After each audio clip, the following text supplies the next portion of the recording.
یہی جو مخلوق تجھے گمراہ نظر آ رہی ہے یہ مخلوق ہے آئینہ. مخلوق کا نام کیا ہے؟ نہیں سمجھ. آئینہ کیا ہوتا ہے؟ آئینہ. اس مخلوق کے اندر نیک آدمی کو ہر طرف نیکی نیکی نظر آئی کیونکہ یہ آئینہ خانہ ہے.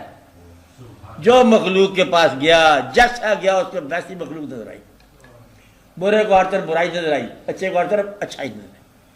تو گویا کہ تم اگر نیک ہو تو یہ مخلوق خدا نیکی ہی نیکی ہے. مسجدیں بھری پڑی ہیں, تہجد کے وقت جناب آوازیں آ رہی ہیں, ذکر کرنے لگ جاؤ کہ اللہ ہو کے نعرے لگ رہے ہر طرف, آج بھی اسی وقت بھی. تو یہ دنیا دیکھنے والے کا انداز اختیار کر لیتی ہے. کیا کرتی ہے؟ یہ دیکھنے والے کا انداز اختیار کر لیتی ہے. دیکھنے والوں غور سے دیکھو, ایسا نہ ہو کہ تم اپنے آپ کو دیکھتے ہی برا بھلا کہنے لگ جاؤ, تم ہی برے بھلے ہو. شیشے میں ایک شکل نظر آئی, کہتا ہے پھٹے منہ, یہ کون ہے تو آپ ہی تو ہے, وہاں کوئی پھٹے منہ نہیں ہے. آپ ایسے کہ یہ دیکھو یہ کون لوگ ہیں, یہ کوئی لوگ ہے, وہ تیرا اپنا چہرہ ہے. یہ مخلوق کا چہرہ اپنا ہوتا ہے. جب تک تم اصلاح کے لیے نہ جاؤ, اصلاح کے لیے جاؤ تو لوگوں کی تکلیف دور کرو.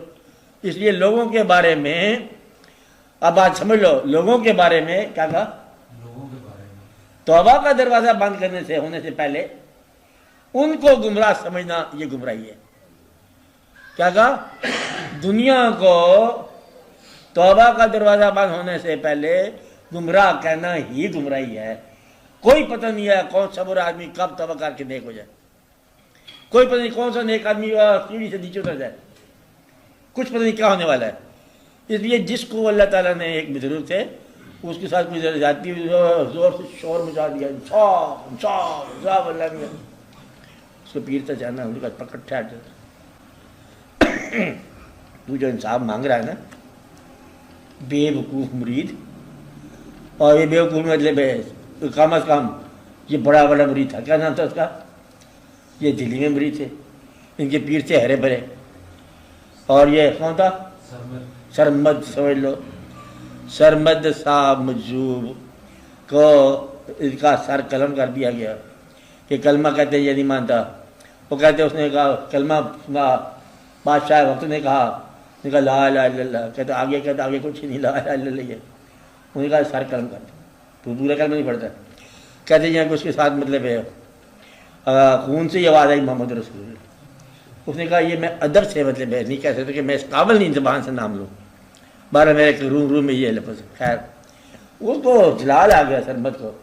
کہتے یہ کہ اس نے اپنا ساری آپ ایک ہاتھ میں پکڑ کے نا جامع مسجد دلی کی سیڑھیاں چڑھنے لگے, انصاف انصاف. تو پیر نے بھی رکاوٹ ڈالی. ان کا بات سن, یہ جو انصاف تو مانگ رہا ہے نا, اس انصاف کے لیے اللہ تعالیٰ نے ایک یوم حساب رکھا. وہ ادھر نہیں کرتا, ادھر کرتا. اور تو یہ کہتا ہے کہ اللہ میں ادھر کرنے والا حساب ادھر کر, تو بے وقوف آئی. تو ادھر والا حساب جو ہونا ہے تم اس کو ادھر مانگو گے تو تم غلط مانگ رہے ہو. ادھر کی بات ادھر رہنے دو, ادھر کا واقعہ ادھر جا کے دیکھو. تو جو یہ کہتا ہے کہ ادھر کا واقعہ ادھر ہو جائے وہ ابھی غلط ہے. کون کون اس میں کیا کیا باتیں ہوں گی؟ بڑی عبادت کی, پیسے نہیں ملے, ادھر جو ہونا تھا ادھر نہیں ہوا.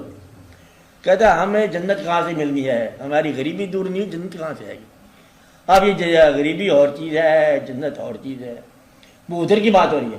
عام طور پر لوگ ادھر کی عبادت کو ادھر کے ساتھ کنفیوز کرتے ہیں کہ ادھر کی عبادت کا ادھر ہی نتیجے مانگتے ہیں. اللہ کہتے چلو مان لی تمہاری بات, ادھر کی تمہاری نیکیوں کا ادھر ہی بدلہ دیتا ہوں, تو ادھر کی بندی کا ادھر ہی سزا دوں گا. منظور ہے؟ آپ پتہ کیا کہتے ہو ہر آدمی کہتے یہ بندی کا تو ادھر جا کے دینا, تو نیکی کا ادھر دے دو. کہتے یہ بے وقوف ہوتا ہے. کون بے وقوف ہوتا ہے؟ جو اپنی بدی کی سزا ادھر جا کے دینا چاہتا ہے شاید معاف ہو جائے, اور لوگوں کی غلطیوں کی خود سزا دینا چاہتا ہے کہ معاف نہ ہو. یہ بے وقوف ہے, یہ ظالم آدمی.